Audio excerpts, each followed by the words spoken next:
Olá, meus amigos. Deus abençoe a todos em nome do Senhor Jesus Cristo. E quando nós falamos Deus abençoe a todos, em o nome do Senhor Jesus, aqueles que assistem essa programação e aceitam ou dizem amém lá no fundo do coração, estes são abençoados. Porque foi assim que aconteceu no Monte Hermon, quando Deus abençoou o Senhor Jesus. Quando o Senhor Jesus abençoou as suas testemunhas. Quando aquele monte foi separado por Deus para ser santificado o nosso Senhor e Salvador Jesus Cristo. Então, assim como a chuva que desce e cai sobre a terra e ela recebe, assim também é quando a bênção de Deus é passada para os que creem. E os que não creem, obviamente, ficam de fora. Mas veja só, a diferença entre aqueles que creem e aqueles que acreditam. Você vai ver agora por que muita gente diz assim, eu creio em Deus, mas a vida não muda. A vida continua aquela vidinha indecente, diria, por conta dos sofrimentos, das dores, das necessidades, das aflições. Vamos ver o texto que Jesus fala. Olha só, preste atenção nesse texto. E Jesus lhes disse, eu sou o pão da vida. Aquele que vem a mim não terá fome. E quem crê em mim nunca terá sede. Isso é muito forte, João 6,35. Então, você diz assim, eu creio em Jesus, mas você é uma pessoa sedenta, aflita, vazia, depressiva, constantes dores de cabeça, insônia, nervosismo, a vida econômica é um fracasso, a vida sentimental é um fracasso, a sua fisionomia é a fisionomia da tristeza, da dor. Mesmo assim, você tem crido, você diz ter crido em Deus.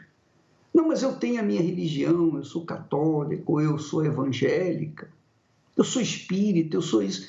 Não importa, não importa. Você diz que crê em Deus, ainda que esse Deus seja desconhecido por você, você diz eu creio em Deus. Mas como uma pessoa pode crer num Deus desconhecido?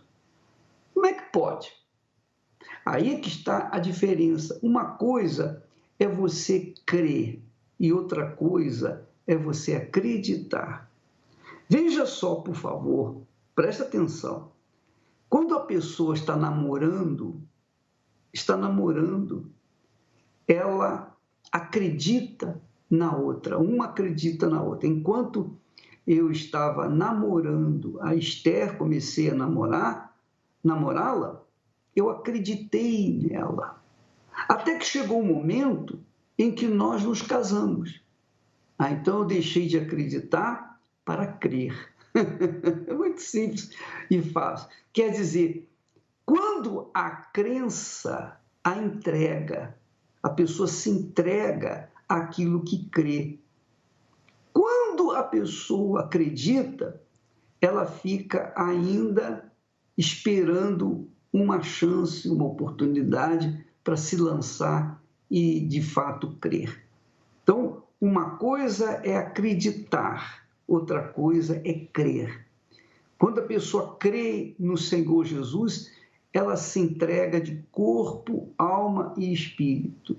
Ela não deixa nada de fora, ela entrega tudo, toda a sua vida, todo o seu coração, toda a sua mente, todo o seu futuro, tudo que ela é, tudo que ela tem, tudo que ela pretende ser, ela entrega ao Senhor Jesus. Como? como, bispo? Como é que uma pessoa pode crer em Jesus e entregar-se completamente assim? Basta a pessoa acreditar, ou melhor, basta a pessoa praticar a palavra de Jesus. Quando eu comecei a crer no Senhor Jesus, eu comecei a obedecer a sua palavra. Então, quando uma pessoa crê na outra, ela casa com a outra, porque ela acredita na outra, e vice-versa. O casamento só prevalece, só se sustenta se houver crença da parte um para com o outro. É claro que nessa crença há dificuldade, há os sacrifícios, cada um tem que fazer um sacrifício pelo outro, não é verdade? Então, nós sacrificamos pela Esté, eu sacrifiquei por ela, ela sacrifica por mim. Mas por que nós sacrificamos um pelo outro? Porque nós cremos um no outro.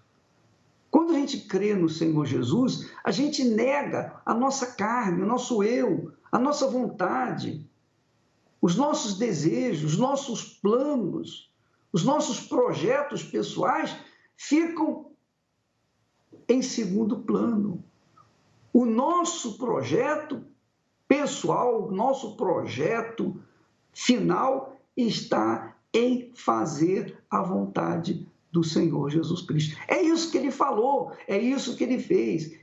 Ele disse, eu não vim para fazer a minha, mas a tua vontade, ó Pai. Quer dizer, o próprio Senhor Jesus nos ensinou como se crê em Deus. Então, muitas pessoas dizem, eu creio em Deus, mas a vida continua uma desgraça, uma vergonha, é porque essas pessoas, na realidade, não foram instruídas na verdadeira crença. Elas acreditam em Deus, eu creio que você acredita, mas eu não creio que você que vive uma vida nos limites da miséria, seja ela espiritual, sentimental, emocional, física,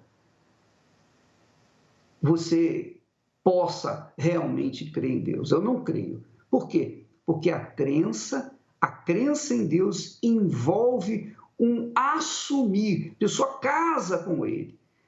Casa, quer dizer, começa a fazer a vontade dEle, começa a obedecer a sua palavra, começa a colocar em prática aquilo que Ele ensinou. Vamos ler o texto novamente, por favor, para você não esquecer. Olha só. E Jesus lhes disse, eu sou o pão da vida. Aquele que vem a mim não terá fome. Não terá fome. Quer dizer, quem é pobre que passa fome porque falta-lhe a crença no Senhor Jesus. Não foi ao Senhor Jesus. Não comeu do pão da vida.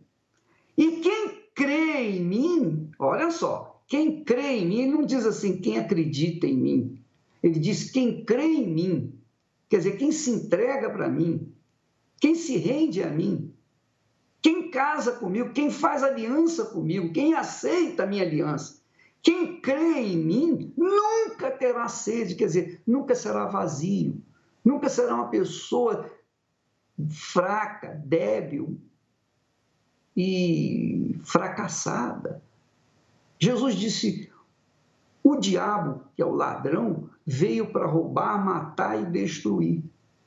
Mas eu vim para que tenham vida. Olha só a proposta de Deus. Eu venho para que tenham vida e vida com abundância. Não é vida miserável, não. É vida com abundância.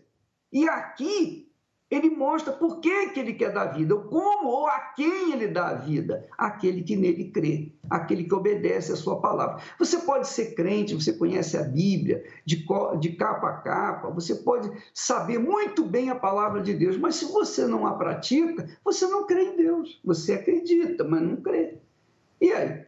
Então, há uma enorme diferença entre o crer e o acreditar. Então, você vê muitas pessoas se casam, mas não permanecem casados, porque elas não criam uma na outra.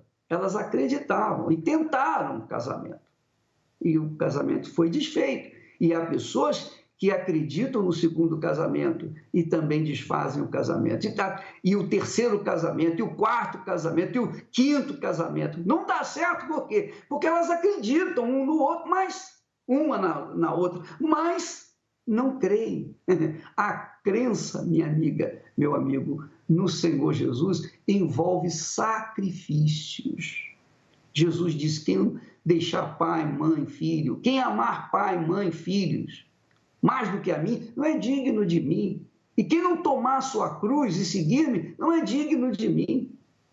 Então, veja que a crença no Senhor Jesus envolve sacrifícios, sacrifícios do seu próprio eu. Você deixa de ser senhor do seu nariz, da sua vida, para ser servo do Senhor Jesus. É isso que acontece. E é claro, no mundo em que nós vivemos, no mundo de facilidades, de bagunça, num mundo totalmente desequilibrado, num mundo confuso, num mundo desarmonioso, quer dizer, num mundo todo cheio de problemas, quem é que quer se amarrar ao Senhor Jesus? Quem? São poucos. Então, também poucos são as pessoas que são saciadas na sua sede. Poucas são as pessoas que são saciadas na sua fome. Portanto, amiga e amigo, aprenda a crer no Senhor Jesus e a sua vida nunca mais será a mesma. A sua vida depende de você. Se você crê no Senhor Jesus, você vai obedecer a sua palavra, você vai andar de acordo com ela, você vai ter uma disciplina, você vai ter uma conduta de acordo com a palavra de Deus. E aí sim, você vai alcançar os benefícios. Você vai ter pão para matar a sua fome, vai ter água para matar a sua sede. Você vai ter a vida abundante que ele promete, que ele tem prometido. Agora, se você acreditar nele, vai ficar assim, vai ficar de namorico, não vai acontecer nada. Não vai acontecer nada. Você não poderá cobrar nada dele, você não poderá cobrar as promessas dele para a sua vida. É só questão de inteligência. Uma coisa é você crer, que significa casar, se amarrar pelo resto da vida. Outra coisa é você acreditar. E acreditar é aquilo que a pessoa faz normalmente, tenta, né? Fica com um, fica com o outro, fica de namorico, seja lá o que for, eu não sei como é que é. Eu sei que a vida vai passando e a pessoa vai sofrendo, vai gemendo. Por quê? Porque não assumiu uma postura diante de Deus. Não assumiu. Se você quiser, Deus, na pessoa do Espírito Santo, tem descido sobre aquelas criaturas que nele tem crido de todo o coração, com todas as suas forças, de toda a sua alma, colocado-o em primeiro lugar na sua vida. O primeiro grande mandamento é colocar o Senhor Deus em primeiro lugar na sua vida.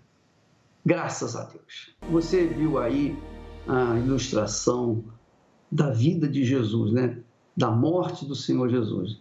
Você verifica, Deus creu em nós. Ele creu em mim.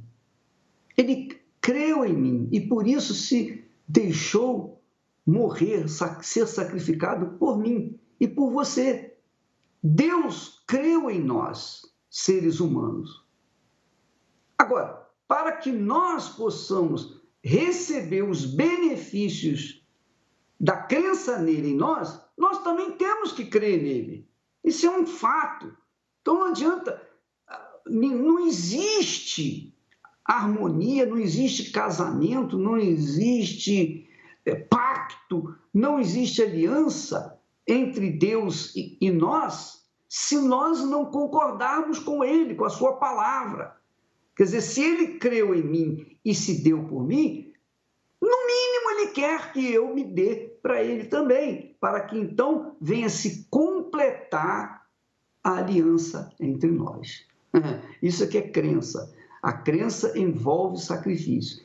Acreditar não é suficiente. Acreditar, a pessoa fica ainda enrolando. Mas quando a pessoa crê, ela casa, ela faz qualquer negócio para assumir a outra pessoa e viver pelo resto da vida. Vamos assistir agora o testemunho do Adilson. O Adilson é um ex-presidiário. Sabe aquela criatura que sai da prisão sem ser acreditada, desacreditada de tudo e de todos, que não tem projeção, não tem futuro, não tem nada. Porque quem que vai acreditar num ex-presidiário? Mas Deus acreditou nele, Deus creu nele, melhor dizendo. Vamos ver a vida dele.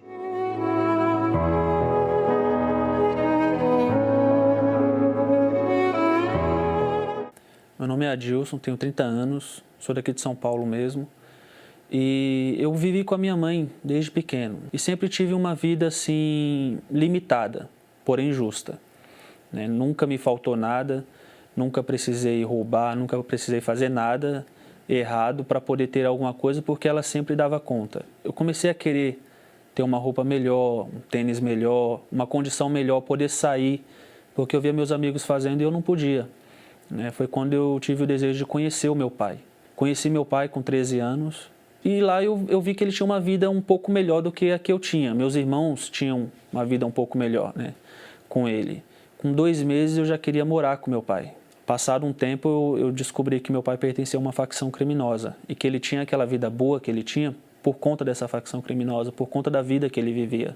Aos poucos comecei a fazer pequenos assaltos, não porque ele me induzia, mas porque era minha curiosidade. Aos poucos eu comecei a fazer pequenos assaltos, fui partindo para assaltos maiores. Quanto mais dinheiro entrava e não tinha uma impunidade, mais eu queria fazer.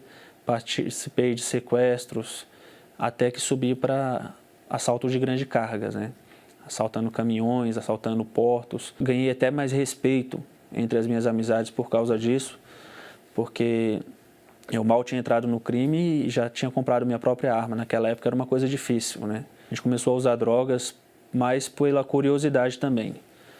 E foi vendo que era bom e que aquilo trazia mais coragem ainda para o que a gente ia fazer. O nosso foco era sempre assalto. Eu sempre usava uma farinha, alguma coisa, para poder ter um pouco mais de coragem para aquilo que eu ia fazer. Porque os assaltos eles iam sempre aumentando, o índice de periculosidade dele sempre aumentava, Teve um dia que eu saí para assaltar e eu sempre tinha, nós tínhamos os nossos parceiros. E nesse dia eu saí com outra pessoa, eu fui com outro parceiro. Meu parceiro não quis ir e aí deu tudo errado. O plano estava tudo certo, nós íamos roubar um carro. A pessoa era filha de um delegado importante na cidade, Então iniciou uma perseguição, várias viaturas atrás, helicóptero atrás e o carro era rastreado, pelo que nós ficamos sabendo. Então começamos a trocar tiro, eu dirigindo e trocando tiro com viatura vindo atrás. A gente se jogou do carro e foi para dentro do mato. E dentro do mato o helicóptero correndo atrás. Fiquei ali até o dia seguinte para poder sair. Queria aventura, Essa é a verdade, eu queria mais uma aventura. Então aquele negócio de segurar uma arma, de dar uma ordem, de organizar determinada situação, um determinado roubo, para mim aquilo dali era o máximo. Eu achava que estava arrebentando. A escola tomava o meu tempo, Então, saindo da escola, eu tinha mais acesso a tudo, eu tinha mais tempo para tudo. Então, eu tinha carro, moto, eu ia para onde eu queria, mulheres, a hora que eu quisesse. Dificilmente eu ia ver minha mãe. Era uma coisa assim, a cada 2 meses, uma vez por mês, Até mesmo porque o crime me tomava um pouco desse tempo. Eu precisava dar atenção para o crime e acabava deixando ela de lado. Quando eu lembrava dela, já estava tarde. Meu pai ele foi preso, Então, assim, a minha costa quente aqui fora, eu tinha acabado de perder. Meu pai foi preso, as coisas começaram a ficar difíceis dentro de casa. A gente começou a passar um pouco de necessidade por causa disso. Então, eu comecei a ter que roubar mais pela necessidade. Cada vez que a situação apertava, eu aumentava o meu índice de roubo, eu aumentava a minha atividade na rua, E aí começamos a vender droga, começamos a montar uma pequena boca de fumo, por alguns bens que nós tínhamos conquistado, então já estava decidindo parar e viver só daquilo dali. Então, no dia que eu fui preso, foi quando eu disse, essa vai ser a minha última fita. E aí nós roubamos um carro, para esse carro nós roubarmos uma carga. Esse carro tinha um rastreador e a gente não sabia. Quando nós estávamos descarregando essa carga em um determinado local, chegou a polícia e começou o corre-corre. Todo mundo correndo, cada um para um lado, a polícia vindo atrás, só que a polícia veio especificamente em mim, deixou com que todos fossem embora e veio especificamente em mim. Quando eu cheguei na Fundação Casa, eu vi o meu mundo caindo, né? Porque ali era pior do que a escola. Ali era mais, o regime ali era mais fechado. Então lá eu tinha que ir para a escola, eu era obrigado a ir para a escola, eu era obrigado a usar aquelas roupas que estavam fornecendo ali, então passei frio. A minha mãe não sabia que eu estava preso. Quem me visitava era a minha madrasta, né? Ela escondeu isso da minha mãe, um pouco porque eu pedi, né, para não falar ainda, e um pouco porque ela via que isso ia ser um baque muito forte para minha mãe, né? Eu fui transferido no dia seguinte para uma outra unidade menor, no interior de São Paulo. E nessa unidade foi que a assistente social, ela teve que comunicar à minha mãe que eu estava preso. Quando a minha mãe foi me ver, ela já tinha emagrecido pelo menos uns 5 quilos, de tanta preocupação. Quando eu vi a minha mãe entrando naquela unidade, foi que eu caí em si. Foi que eu vi que o que eu estava fazendo não estava prejudicando só a mim, mas prejudicando outras pessoas em volta, mas pessoas que eu amava. Que por mais difícil que a situação fosse, sempre fez de tudo para dar o melhor. Ela perguntou, aonde que eu errei? O que eu fiz que não te agradou?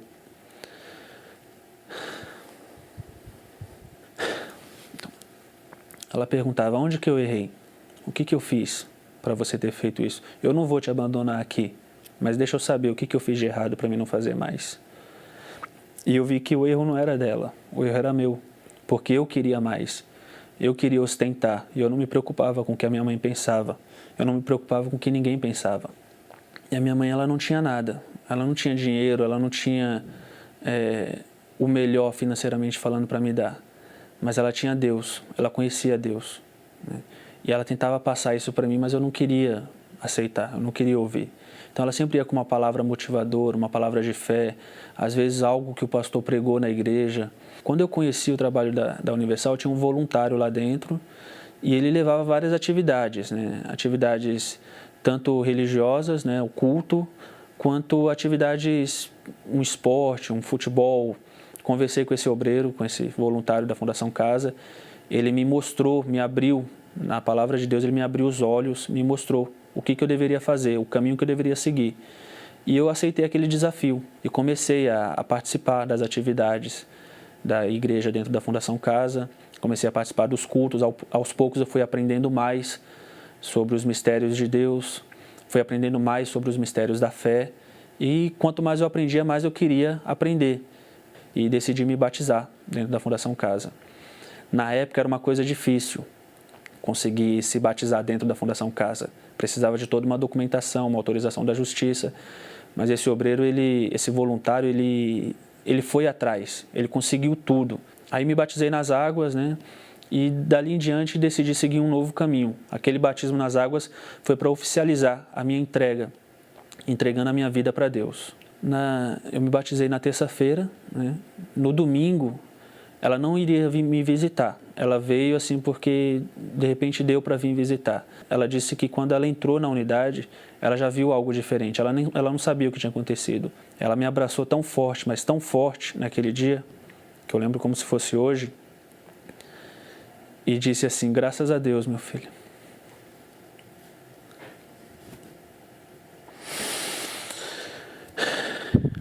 Ela disse assim, graças a Deus, meu filho.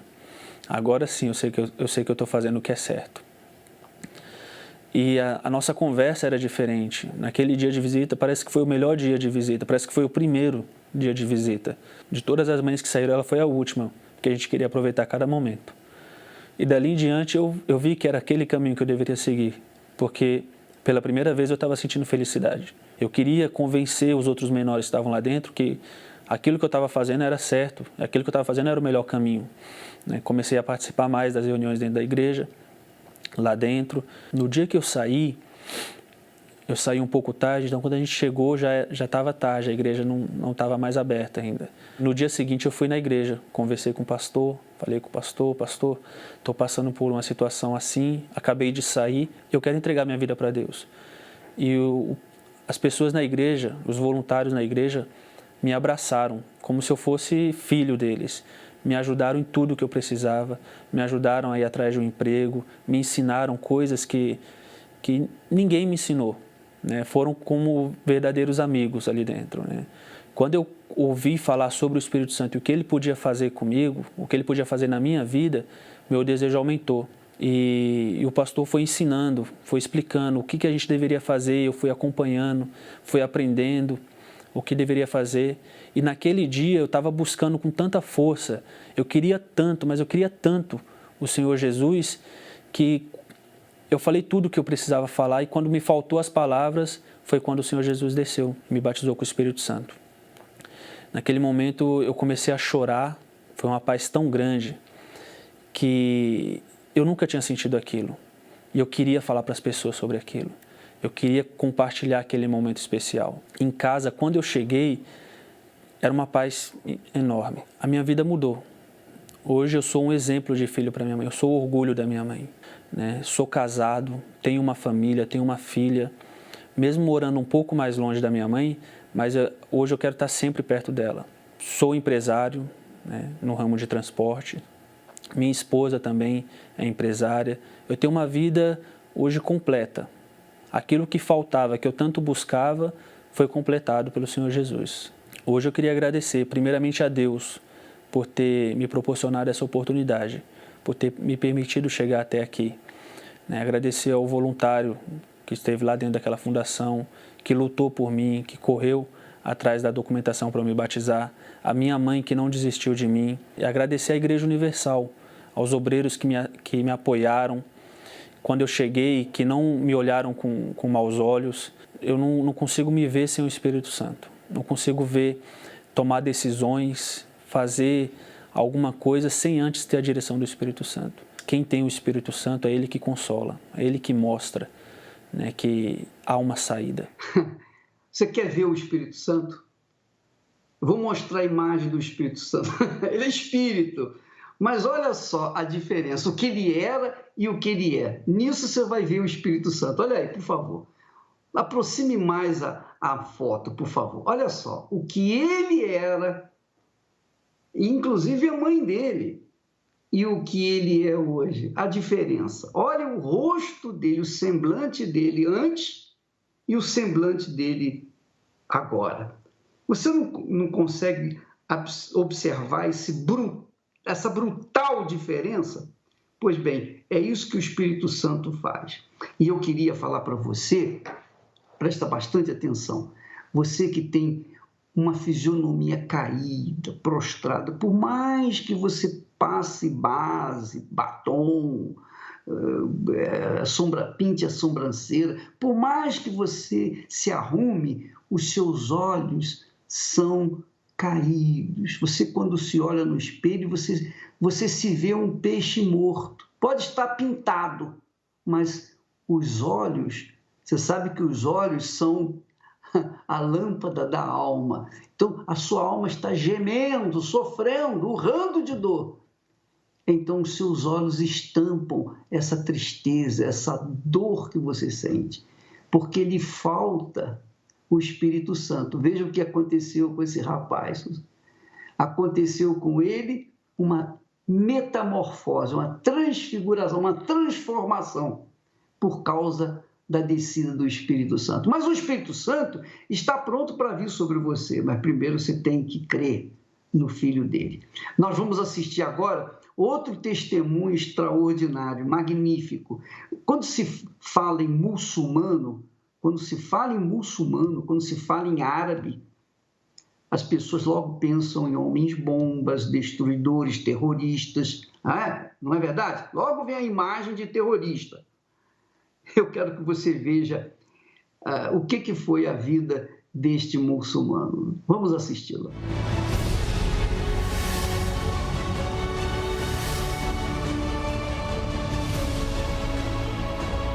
Chamo-me Abubakar Omar, venho numa família muçulmana. Entrei na Igreja Universal com vários problemas. Esses problemas eram doenças.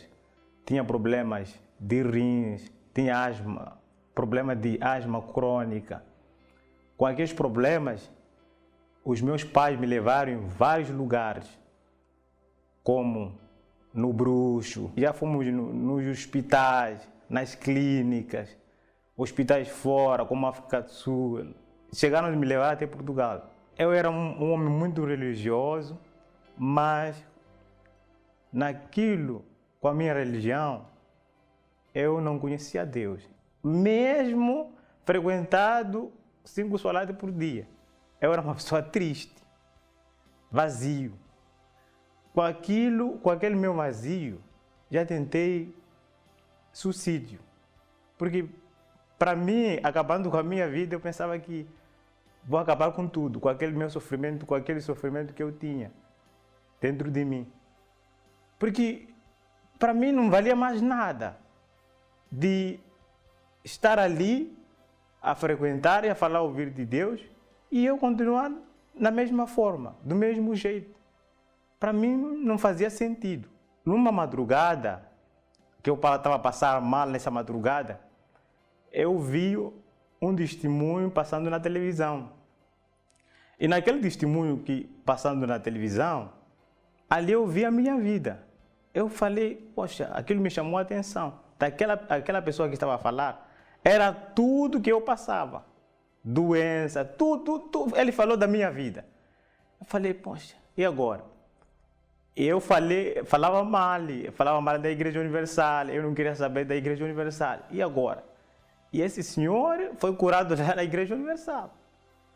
Então, foi numa sexta-feira, naquele dia não falei nem para minha família, nem para minha mãe, não falei para ninguém, porque eu me criticaram. Aí o homem de Deus que estava lá naquele dia orou por mim, me orientou, disse, é possível sim, esse teu problema, você vai sair daqui livre, é só você pegar firme. Ali eu vi a igreja como única porta, única oportunidade que eu tinha. Eu falei, aqui ou tudo ou nada. Eu não saí na igreja da mesma forma que eu entrei. Saí diferente. Ali veio o processo da libertação. Fiquei curado daquelas doenças que eu tinha, asma. Aí a minha família disse, ou você fica à igreja, ou você continua na nossa religião. Porque na nossa família não tem ninguém que é cristão. Não tem. Você conhece alguém que é cristão na nossa família? Eu falei, não. Então, você? Então, ou você fica aí na tua igreja, ou você fica na nossa religião muçulmana e continua na nossa família. Ali eu não escolhi nem a igreja, não escolhi nem a minha família. Eu escolhi Jesus. E ali tive vários problemas, enfrentei vários problemas. Eu lembro que minhas irmãs falavam que você não pode mais chegar na nossa casa, você já não faz parte de nós. Sofri várias rejeição na minha família, nos meus amigos que eram muçulmanos, que íamos junto na mesquita.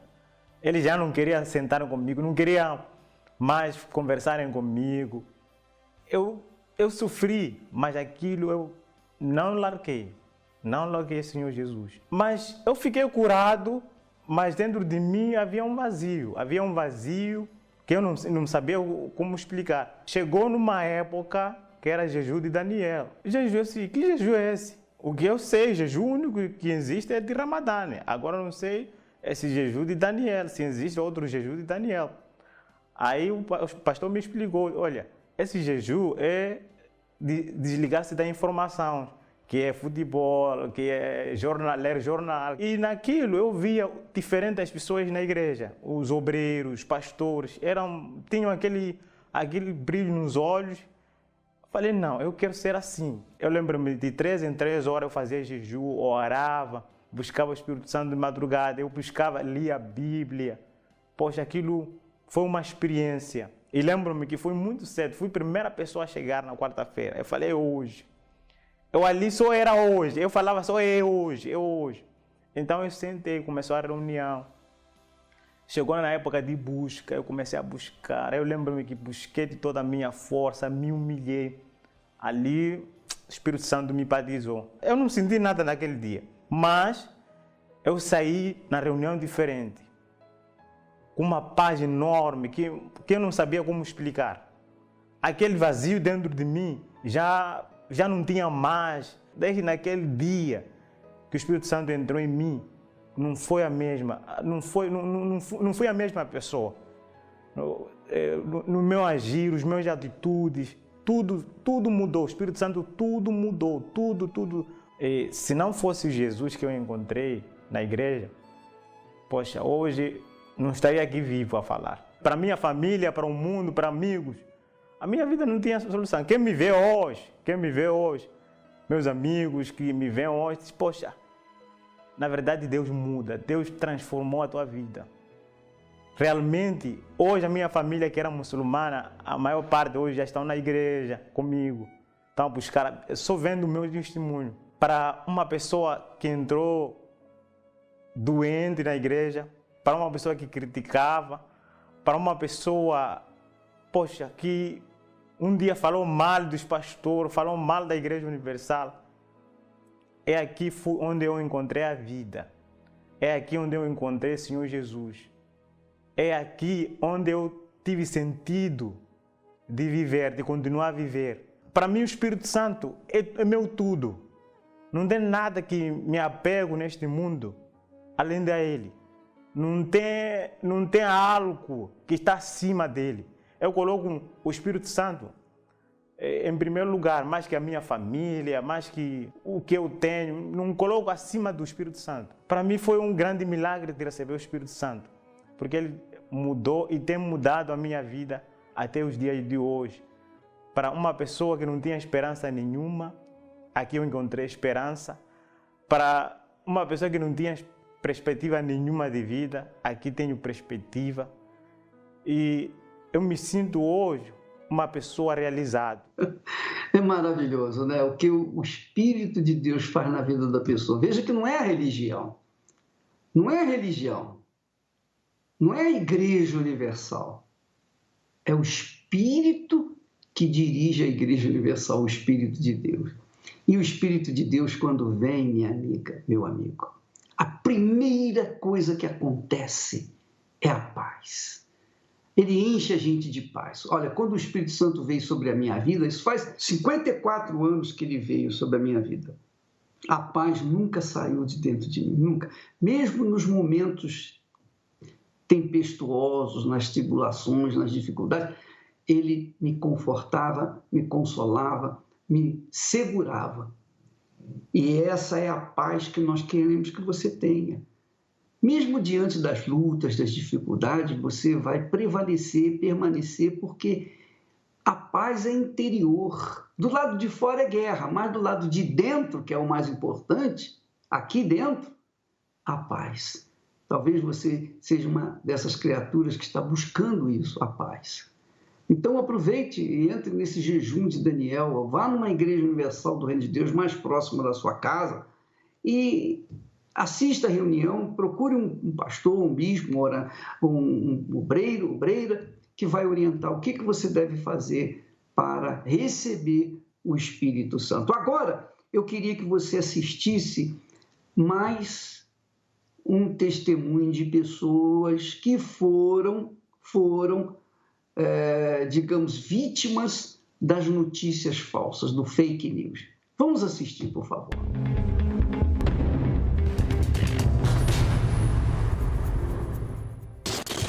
Meu nome é Jorge Virgínio Carvalho, tenho 48 anos, sou advogado. Eu conheci a Universal nos anos 90 e da pior forma possível. Eu conheci através de jornais, através de revistas, através de pessoas que falavam muito mal da Igreja Universal. E falavam muito mal dela, que era uma igreja que só tinha pessoas desqualificadas, pessoas que davam tudo o que tinham, pessoas que não pensavam, que tinham lavagem cerebral, que o Bispo Macedo, em especial, que naquela época se falava muito do Bispo Macedo, que o Bispo Macedo, ela tomava tudo das pessoas através de uma lavagem que se fazia. Isso era bombardeado diariamente, tanto nas revistas quanto na televisão, jornal escrito. Dava-se muita importância e da pior forma possível. O evento do Maracanã, aquilo me chamou muita atenção e eu lembro que eu vi na Globo, né, onde mostrava os pastores saindo com as sacolas de pedidos e ali foi colocado que eram sacolas de dinheiro. Aquela multidão toda estava sendo enganada naquele momento. E aquilo só serviu para despertar a minha ira. Eu me deixei levar pelas informações falsas. Chegava a ser ódio pelo fato de imaginar como que ele pode enganar tantas pessoas, né? Tirar o pouco que aquelas pessoas tinham e ele tirava. Então eu achava desumano aquilo. Mas eu não conhecia o Bispo Macedo, eu não conhecia bispo nenhum, eu nunca havia entrado numa igreja e tinha nojo. Eu tinha nojo quando se falava da Igreja Universal, quando se falava do Bispo Macedo, quando se falava de seus pastores. E de lá para cá aquilo ficou sendo uma verdade. Eu tomei aquilo para mim como uma verdade, de que a Igreja Universal, junto com seus pastores e bispos, não prestavam. Eu tinha uma vida destruída porque eu morava de favor, né? Eu não conseguia estudar, vida sentimental não tinha, então não tinha absolutamente nada. Eu vivia por viver, eu não tinha perspectiva de vida. Mesmo com todo esse preconceito, já formado, eu achava que não tinha nenhum problema. E mais tarde eu percebi que tinha. E eu só consegui perceber este problema depois de receber uns 5 convites e recusá-los. Eu acabei indo. E isso foi no ano de 2008. E de lá para cá, eu não saí mais da igreja. É uma frase que eu não esqueço até hoje, que você tem que ter a fé inteligente, a fé racional. Como um operador do direito que busca a verdade, eu não me atentei para isso. Eu estava de uma forma tão cego que eu não percebia de que eu tinha que buscar esta verdade para saber o que estavam falando do bispo era ou não verdade. Aí eu percebi de que não era nada daquilo, muito pelo contrário. Até porque eu vivia na igreja católica e nada acontecia na minha vida, porque lá era diferente. E quando eu cheguei na Igreja Universal, eu percebi de que ali tinha um Deus vivo, ali as coisas eram ativas. Então hoje eu tenho uma vida de qualidade em todos os sentidos. Hoje eu sou um profissional reconhecido, hoje eu tenho uma família que eu conquistei na Igreja Universal, hoje eu tenho uma vida espiritual sólida, eu tenho a certeza da minha salvação, eu tenho o Espírito Santo e tudo isso só foi possível na Igreja Universal, que me apresentou um Deus vivo. Hoje eu me envergonho de tudo que eu fiz, eu me envergonho de tudo que eu fiz, de tudo que eu falei da igreja, do Bispo Macedo e dos pastores. Eu aproveito essa situação para pedir desculpas a ele, de que eu fui tolo, de que eu fui ignorante, mas eu sou muito grato pelo fato de, através dele, da Igreja Universal, eu conhecer Jesus. O tempo que eu fui preconceituoso, eu perdi. Eu poderia estar muito adiante. Deixa o preconceito de lado. Tá? Esse preconceito até aqui não te levou a lugar nenhum, como também não me levou antes de chegar à Igreja Universal. E venha conhecer, dê uma oportunidade para Deus, para o Espírito Santo. E se você não gostar, se a tua vida não for transformada, você não precisa vir mais. Aqui é completo. Aqui não se faz nada pela metade. Aqui a libertação é completa.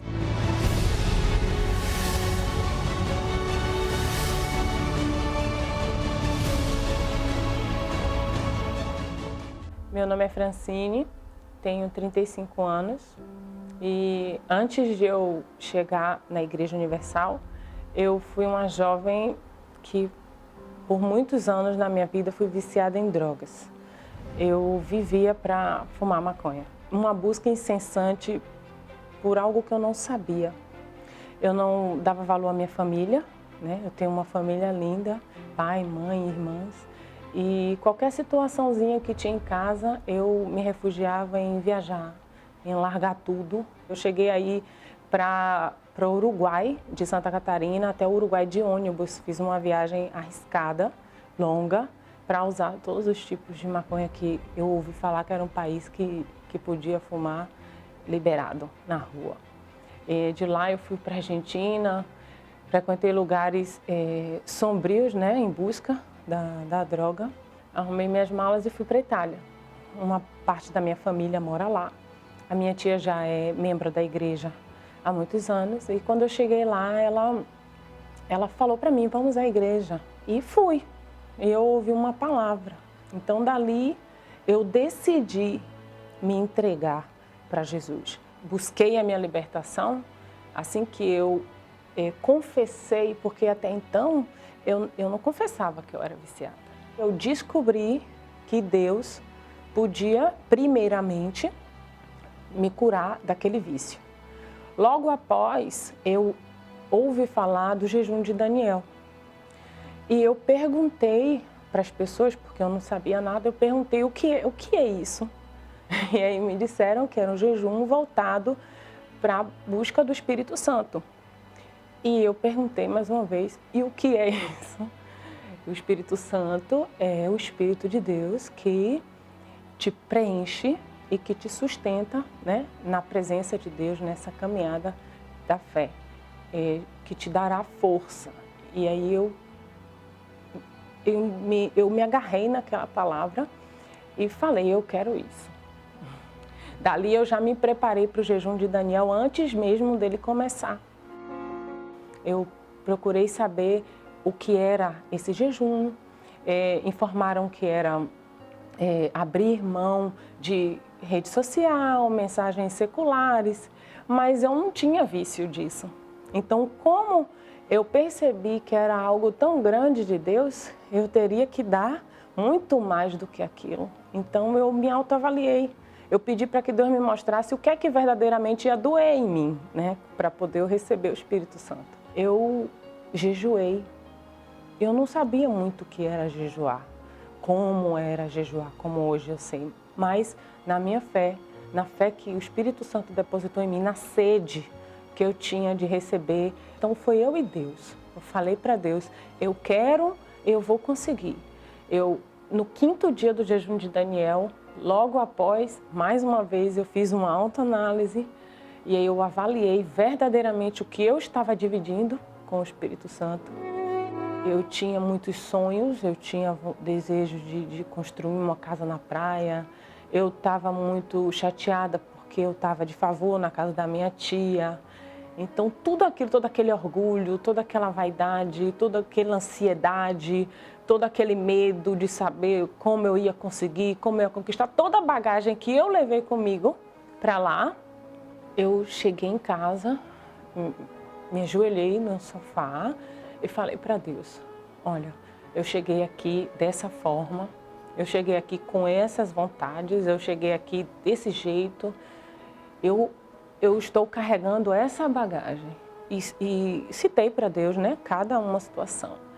E no momento em que eu falei para Deus, toma, não quero mais nada disso. Nada disso é mais importante do que o teu Espírito. E aí aconteceu. No momento em que eu entreguei para Deus o que eu estava carregando, junto com todo o sacrifício que eu fiz, Deus veio e mudou a minha vida. Eu antes exalava o odor da droga. Hoje eu exalo o perfume do Espírito Santo. O Espírito Santo, ele, hoje, para mim, eu posso estar onde for, sozinha. Eu posso não ter ninguém ao meu redor. As situações podem acontecer. Tanto é que eu voltei para a casa dos meus pais. Hoje eu vivo com a minha família. Eu aprendi a amar a minha família de verdade. Eu aprendi a respeitar a minha família, a entender que nós não somos iguais, que eles não têm que ser como eu achava que eles tinham que ser. Eu aprendi a olhar para mim. Eu aprendi a olhar que eu tenho que ser diferente para que a minha família também seja diferente. O Espírito Santo me dá direção do que eu tenho que fazer na minha vida financeira, na minha vida sentimental, na minha família, em tudo. Sou uma mulher casada, né? Deus me deu um marido, um homem de Deus, um homem que, né, estamos na mesma fé e hoje eu sou completa. Eu não preciso de nada externo para ser feliz. Eu não preciso mais buscar em viagens. Amo viajar, lógico, mas hoje eu não largo a minha vida, eu não largo o que eu tenho que realizar com Deus para ficar perdida, girando, correndo atrás do vento. Eu não posso viver sem o Espírito Santo. Eu posso viver sem os meus sonhos, sem os meus projetos, sem tudo ao meu redor. Mas sem o Espírito Santo eu não sou nada. Nada e eu não posso nada. Meu Pai querido e amado, meu Senhor, meu Deus, em o nome do Teu Filho amado, o Senhor Jesus Cristo, nós entramos na Tua presença neste momento, na certeza de que os Teus ouvidos estão atentos às nossas palavras, especialmente as palavras que essa pessoa que está me ouvindo, assistindo nesse momento, está passando. Qualquer que seja a sua dor, a sua angústia, qualquer que seja a sua situação, por mais crítica que seja, os teus ouvidos estão atentos para todos os que te invocam com sinceridade. O Senhor disse que o Pai é quem nos envia ao Senhor Jesus. E aqueles que vêm ao Senhor Jesus, de maneira nenhuma são lançados fora. Então, meu Senhor, venha ao encontro dessa criatura que me ouve, que me assiste. Venha ao encontro da sua situação, seja de problema de insônia, de medo, de nervosismo, de depressão, doenças físicas, doenças espirituais, problemas econômicos, sentimentais, quaisquer que sejam os problemas que essas criaturas estejam vivendo, eu peço que o Senhor venha interferir agora na vida delas, que venha trazer um alívio, que venha dar sinais de que o Senhor ouviu as nossas súplicas. Ó poderoso de Israel, mostra para essa gente que só o Senhor é Deus, que não existe nenhum outro. O Senhor é único e o Senhor está acima de tudo. Nada existe acima de ti, nem ar existe acima de ti. Então, o Senhor não aceita ficar em segundo plano em nossas vidas. É tudo por tudo. Quando nós nos entregamos 100% para ti, o Senhor se entrega 100% para nós. É uma troca. Essa troca, meu Pai, é vital para que a nossa vida venha ter sabor. E é o que eu te peço por todo este povo que me assiste, que ouve e que ora comigo. Em nome do Senhor Jesus Cristo eu te peço e agradeço, e todos que creem digam amém e graças a Deus. Pois é, minha amiga, meu amigo, quando a pessoa recebe o Espírito Santo, ela deixa de correr atrás da bênção, a bênção que vai correr atrás dela, ela se torna a própria bênção. Quando a pessoa recebe o Espírito de Deus, ela se torna a própria bênção. Essa é a fé da Igreja Universal do Reino de Deus. É a fé na palavra dele. E no dia 26, nós estaremos lá no pico do Monte Hermon, o Monte da Bênção e da vida eterna. O Monte Sagrado. O Monte Hermon tornou-se um monte sagrado, porque Jesus foi ali e ali ele foi transfigurado na frente de todos os seus discípulos. 3 discípulos vieram com ele como testemunhas físicas e 2 discípulos vieram lá do céu, foi o Moisés e o profeta Elias. Então, nós vimos que esse monte tem algo a nos dizer, a nos passar. Nós vamos ficando por aqui e até amanhã, neste horário, nesta emissora. Deus abençoe a todos e até lá, em nome de Jesus.